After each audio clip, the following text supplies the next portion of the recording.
suivez pas Jésus, vous risquez de vous perdre. Celui qui doit diriger nos vies, ce n'est pas nous, notre propre leadership ou le leadership humain, mais c'est Jésus. Celui qui décide, c'est Jésus. Jésus est la tête, la Bible nous dit. Il est la tête du corps de l'Église. Alléluia. Nous devons rendre compte, que nous rendrons compte, et c'est à lui que nous devons suivre. Vous savez, on peut avoir réussi dans les affaires, avoir de nombreuses compagnies, mais si Jésus, je le répète, n'est pas le numéro 1 dans votre vie, vous risquez d'avoir travaillé en vain. Vous savez, lorsqu'on a un tempérament fonceur, lorsqu'on est sûr de soi, il est facile de faire ce que l'on veut. Il est facile de faire ce que l'on aime. Et c'est à l'image de Pierre, et c'est à mon image. Vous savez, quand on est sûr de soi, qu'on est prêt à déplacer les montagnes, on veut faire les choses par nous-mêmes. Et Jésus va dire à Pierre, c'est le verset qui suit, lorsque, vraiment je te l'assure, quand tu étais plus jeune, tu mettais toi-même ta ceinture et tu allais où tu voulais. En d'autres mots, tu prenais ta vie en main, tu faisais comme tu voulais, comme bon te semble. Mais quand tu seras vieux, tu étendras tes bras et un autre nouera ta ceinture et te mènera là où tu n'aimerais pas aller. Et on sait la symbolique qu'il y a derrière. C'est même pas une symbolique, on sait ce que ça signifie. Pierre va être pris, il va être ceinturé, et il va être mené à la mort. Vous savez, c'est difficile de ne pas s'appuyer sur nos forces personnelles. C'est difficile parce que quand on veut s'en sortir, on essaie de se débattre, n'est-ce pas? On a tous essayé de se défaire de nos péchés. On a tous essayé de lutter contre des dépendances. On a tous essayé de se changer nous-mêmes. Et combien ils sont arrivés par leur propre force? Aucun. Parce que c'est une œuvre spirituelle. C'est une œuvre que seul le Saint-Esprit peut faire.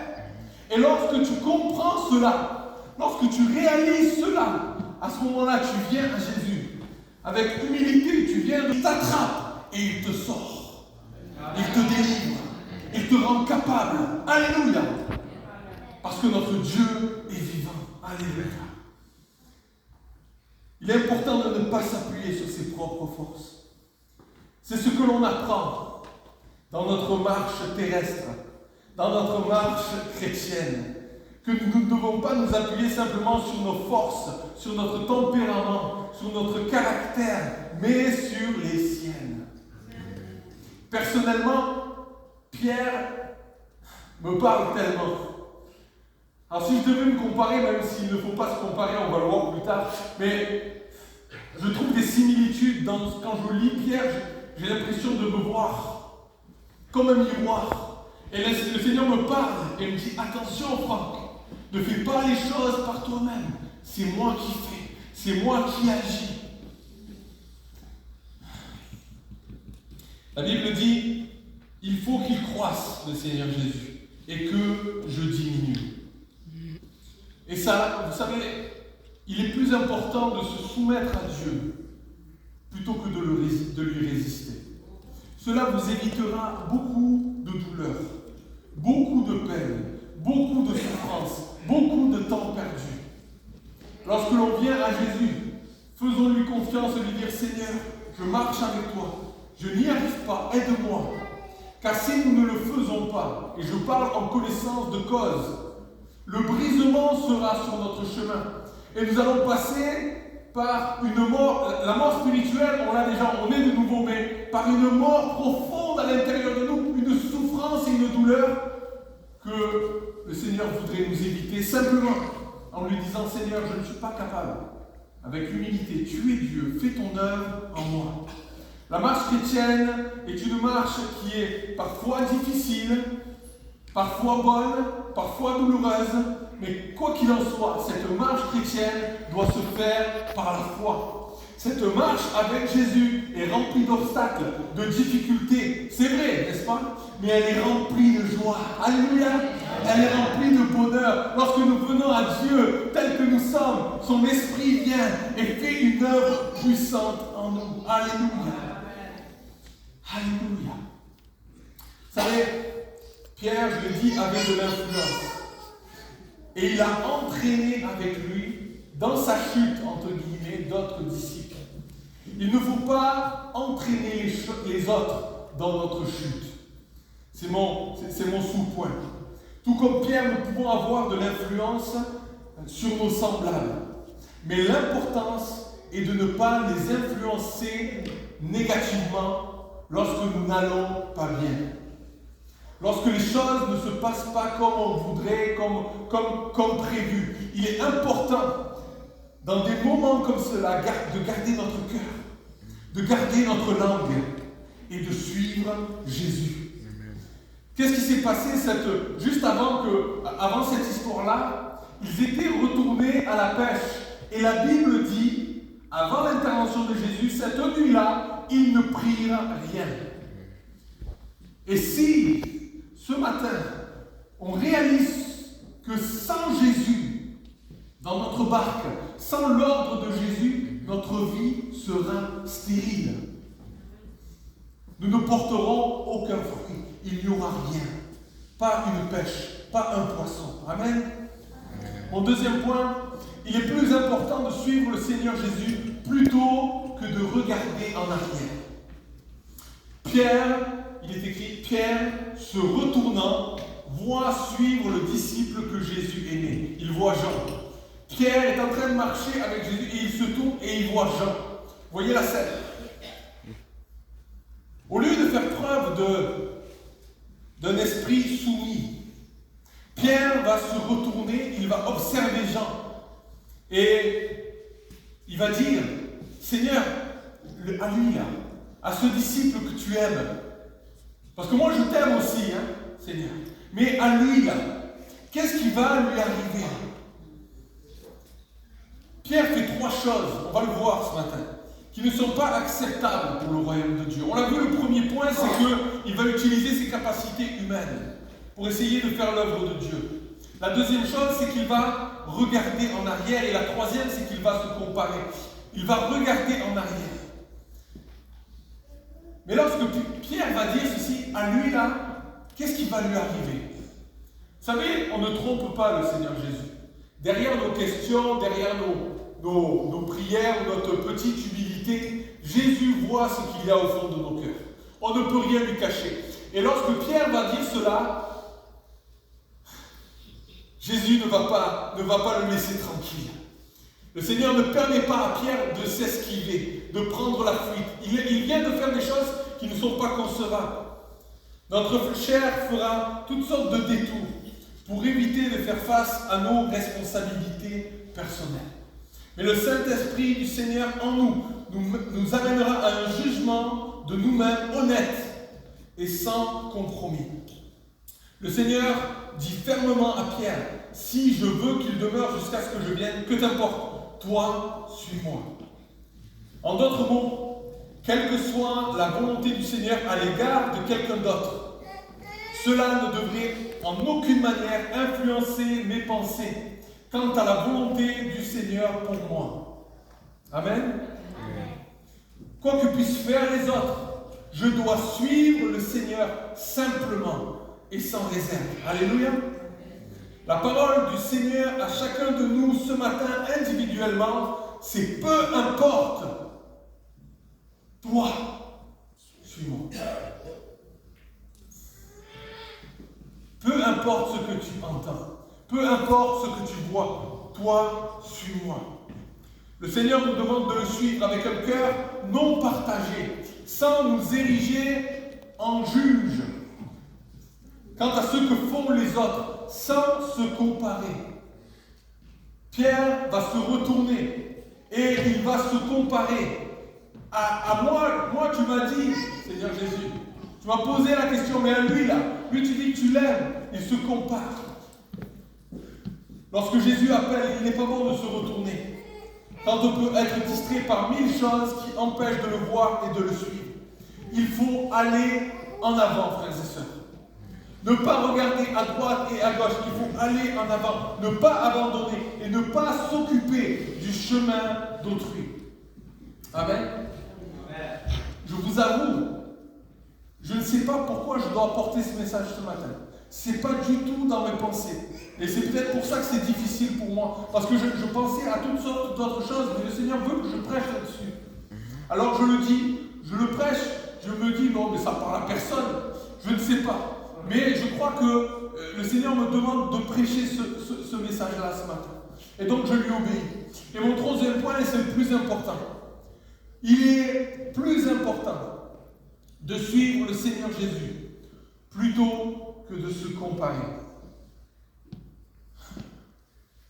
Dans le même chapitre, un peu avant, Jésus vient parler à Pierre en lui disant « Pierre, est-ce que tu m'aimes ?» Vous êtes là ici? Vous ne dormez pas? Jésus dit à Pierre une fois, est-ce que tu m'aimes? Et Pierre lui dit, tu sais que je t'aime, Seigneur. Une deuxième fois, Pierre, est-ce que tu m'aimes? Seigneur, oui, je t'aime. Une troisième fois, Seigneur, est-ce que tu m'aimes? Pierre, est-ce que tu m'aimes? Seigneur, est-ce que tu m'aimes? Comprenez, Pierre est un leader, c'est un homme d'influence. Il s'est donné à Christ, il a fait l'œuvre de Dieu. Et Jésus lui-même vient le voir. Jésus n'a pas posé la question à tous les autres disciples. Il n'a posé ces questions qu'à lui.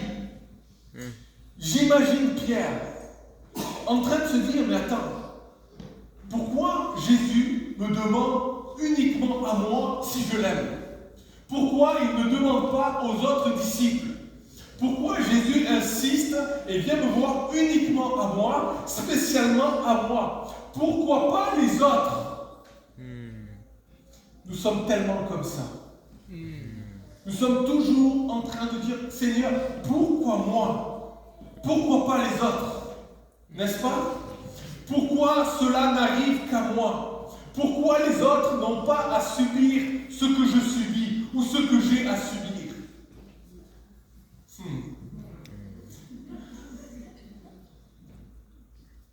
Vous savez, nous ne devons pas nous comparer, car nous sommes complémentaires. Nous ne devons pas être en compétition, car nous sommes des collaborateurs. Nous ne devons pas nous critiquer, car nous sommes co-héritiers. Alors, pourquoi tant de pourquoi s'élèvent de nos bouches, de nos cœurs? Pourquoi ceci? Pourquoi m'arrive-t-il cela? Pourquoi je passe par tant de difficultés alors que les autres semblent avoir une vie simple, une vie parfaite? Pourquoi mon chemin est plus difficile? Il est rempli de peine plus que de joie. Pourquoi, Seigneur? Pourquoi je dois subir tant d'épreuves que les autres ne vivent pas? Souvent, on se pose ces questions, non? Il n'y a que moi qui pose ces questions. Surtout qu'aujourd'hui, il est facile de se comparer. Alors on va regarder les réseaux sociaux et on va voir des vies extraordinaires. Mais ce n'est que de l'image. Au fond des cœurs, il y a sourire extérieur, mais il y a blessure intérieure. Il y a sourire extérieur, belle vie extérieure, lumière et néon. Mais au fond de tes cœurs, il y a le désespoir, il y a la misère. Il y a la souffrance, il y a les blessures que personne ne peut guérir. Aucun être humain ne peut guérir les blessures que tu as, si ce n'est le Seigneur. Vous savez, les pourquoi ne nous donneront aucune réponse. Mais ce que Dieu attend de nous, écoutez-moi bien, c'est de croire que toute chose concourt au bien de ceux qui aiment Dieu. Que les délais ne sont pas des dénis. Que les défis n'ont pas pour but ta destruction. Que le découragement n'est pas pour but de te destituer. Et que ta désillusion que tu as eue évitera ta déformation. Vous savez, on passe tous par des épreuves. On est tous mis dans le creux d'une épreuve, quelle qu'elle soit. Mais nos épreuves sont différentes. Je ne vais pas vivre ce que d'autres vivront. Et vous savez pourquoi? Parce que peut-être que je ne pourrai pas le vivre. Je ne pourrai pas le supporter. Et la Bible dit qu'il ne nous tentera pas. Il nous donnera les forces. Il ne nous tentera pas au-delà de nos forces. Donc, si nous passons par des difficultés, des choses que nous ne comprenons pas, c'est que Dieu a vu en nous la capacité de pouvoir les surmonter. Cette épreuve-là, avec lui, il n'y a pas tout seul. Hein. Sans lui, on est foutu. Hein. Ok? Je reviens à mon premier point, il ne faut pas s'appuyer sur mon force. Hein. Ok? Vous êtes avec moi? Yes. Okay. À l'image de Daniel dans la fosse au lion, lui seul peut nous délivrer des épreuves. Les lions de l'épreuve sont présents. Ils rugissent, ils font peur. Mais le Seigneur est là, présent à tes côtés. Les résultats d'examens médicaux font entendre leur voix. Le bruit de guerre, l'apostasie, la montée de l'esprit de l'Antichrist te fait peur.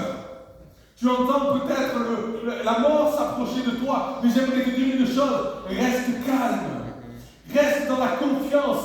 Fais confiance au Seigneur Jésus. Appuie-toi sur lui, sur sa parole, sur ses promesses et tu le verras.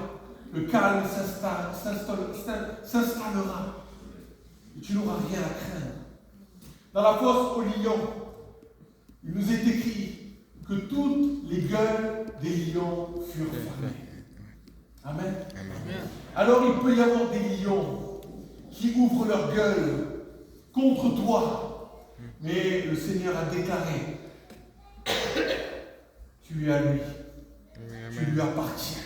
Amen. Et les lions vont fermer leur gueule. Amen. Tu ne les entendras plus. Alléluia. Amen. Fais confiance au Seigneur ce matin.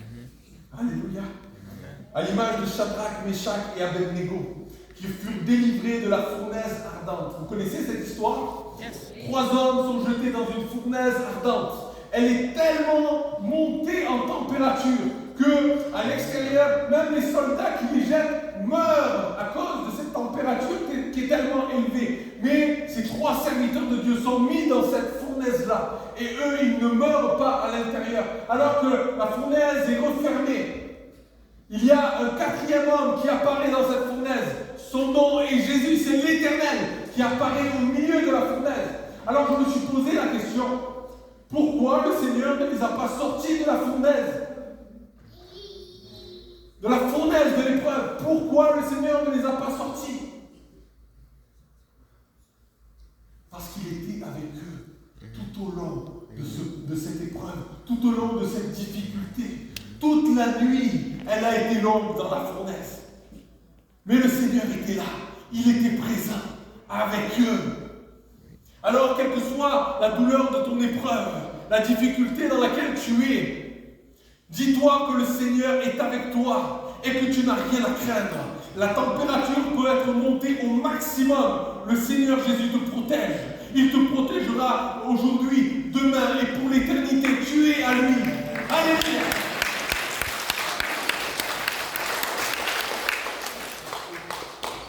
Alléluia. La Bible déclare, c'est dans le calme et la confiance que sera ta force. On pourrait mettre la prochaine diapo. Est-ce que vous connaissez les 33 mineurs, cette histoire-là, qui a fait le tour du monde en 2010? Vous connaissez, vous vous souvenez peut-être? Alors, je vais vous lire un peu. Le 5 août 2010, un effondrement surprend 33 travailleurs de la mine d'or et de cuivre de San José, dans le désert d'Atacama, au Chili. Faute de mesures d'urgence adéquates qui leur auraient permis de s'échapper, ils réunissent dans un refuge à plus de 600 mètres sous terre. Ils se nourrissent avec le strict minimum avant que, après plus de 2 semaines d'isolement, leur présence ne soit détectée. L'histoire fait rapidement le tour du monde. Le scénario le plus optimiste prévoit toutefois qu'ils ne pourront être libérés avant 3 ou 4 mois. Sous terre, ils sont sous terre. Face à ces à ces conditions difficiles, qui mettent leur santé physique et leur mental à l'épreuve. Les 33 mineurs, 32 Chiliens et 1 Bolivien se répartissent les tâches nécessaires à leurs besoins, alors que la nourriture, oxygène, médicaments et des objets de piété leur sont acheminés. L'opération de sauvetage est mise en branle le 13 octobre, soit bien avant l'échéance prévue initialement. À l'aide d'une capsule, les mineurs sont ramenés à la surface à tour de rôle devant une foule enthousiaste dont fait partie le président Sébastien Pinera. Diverses précautions sont prises afin de s'assurer que leur retour ne les avait jamais abandonnés, même s'ils étaient au plus profond de la nuit. Et lorsqu'ils vont sortir, ces mineurs-là, ils vont exprimer leur reconnaissance publiquement à Dieu. Si Dieu avait permis qu'ils reviennent à la lumière, c'était pour une raison précise. Ils devaient témoigner que Dieu était vivant et qu'il les avait sortis de cette misère-là. Vous savez, on prie souvent, Seigneur, Dieu intervient, fais ceci, fais cela, et nous passons, j'en parlais tout à l'heure avec un frère, nous pensons d'une certaine manière, comment Dieu va intervenir, comment Dieu va nous guérir, comment Dieu va nous secourir. Nous faisons nos plans, mais les pensées de l'Éternel sont bien au-dessus de nos pensées. Le Seigneur dit, mes voies ne sont pas vos voies, mes pensées ne sont pas vos pensées. Alors, lorsque nous demandons à Dieu de nous secourir, d'intervenir dans nos vies, il va faire en sorte de faire peut-être des rencontres ou de nous diriger vers telle ou telle personne pour nous bénir, pour nous exaucer. Amen. À ce moment-là, ces frères qui étaient dans la mine ont crié à Dieu et Dieu les a secourus. J'aimerais dire à quelqu'un, quel que soit le nombre de jours d'obscurité qui ont envahi ta vie, écoute-moi bien, aujourd'hui, Jésus te libère. Amen. Aujourd'hui, écoute-moi bien, Jésus te libère. Il va apporter à ta vie lumière. Il n'y aura plus d'obscurité. Et il y aura joie. Il y aura pardon. Il y aura restauration. Il y aura encouragement. Il y aura la vie de Dieu en toi. Parce que Jésus a décidé ce matin de te libérer. Amen. Jésus te libère. Alléluia. Oh mon Dieu. Vous savez, je vais terminer ce message par ces quelques mots. Les épreuves que nous traversons sont réelles. La première chose, c'est qu'il est important de les reconnaître. Ces épreuves que nous allons traverser, ou que nous traverserons encore, il est important de dire, Seigneur, j'étais dans cette épreuve-là. Mais si vous êtes encore aujourd'hui debout, cela prouve votre résilience, votre force de caractère et votre amour pour le Seigneur. Amen. Malgré les obstacles, vous continuez d'avancer. Amen. Amen. Malgré la foi qui diminue, malgré l'oppression autour de toi, tu continues d'avancer. Même si le chemin a été semé d'embûches, garde espoir ce matin. Ne lâche pas. Continue de croire dans les promesses de Dieu. Alléluia. Amen. J'aimerais te dire aussi que toi qui traverses cette épreuve aujourd'hui, tu n'es pas seul. Il y a une église qui est là. Il y a des frères et sœurs qui sont là. Nous sommes le corps de Christ. Ce ne sont pas simplement des mots, frères et sœurs. J'aimerais vous faire une petite parenthèse ce matin. Ce ne sont pas simplement des mots. Nous sommes dans une église. Nous sommes des frères et des sœurs rachetés par grâce, par le moyen de la foi qu'il y a en Jésus-Christ. Mais que ça ne soit pas simplement des mots. Nous avons besoin de nos frères. Nous avons besoin de nos sœurs. Lorsque je dis cela, je pense que nous devons revenir, frères et sœurs, à un esprit de prière. Nous devons prier les uns pour les autres. Nous devons prier pour l'Église. Nous devons prier pour l'avancement du royaume de Dieu à Sorel. Amen. Et ne pas rester dans notre coin à nous morfondre. Mais va vers ton frère, ta sœur, en qui tu as totalement confiance. Et ouvre ton cœur et priez ensemble, afin de voir Dieu agir dans nos vies. Alléluia. Non, tu n'es pas seul. Dieu déclare ceci, qu'il ne faut pas minimiser les petits commencements. J'aimerais dire ceci à quelqu'un. Chaque prière que tu fais, aussi insignifiante soit-elle à tes yeux, chaque action que tu poses, aussi petite soit-elle, va faire un jour contribuer à un changement significatif pour toi. Chaque pierre mise, chaque prière mise, chaque action posée va faire une œuvre dans ta vie. Alors peu importe les épreuves, ce que disent les gens, je sais que Jésus est avec moi. Et il me dit, peu importe, toi, suis-moi. Amen. Toi, suis-moi. J'aimerais dire à quelqu'un, garde ton couloir de course. Ne regarde ni à droite, ni à gauche. Surtout pas en arrière. Surtout pas à ton passé. Ne regarde pas à ton passé qui va essayer de t'accaparer pour te maintenir au passé. Ne regarde pas derrière, mais regarde devant, vers celui qui te devance, celui qui est devant toi, celui qui t'ouvre la voie, celui qui t'ouvre le chemin. Va vers celui qui est la vie, le chemin. Alléluia. Amen. Va vers Jésus.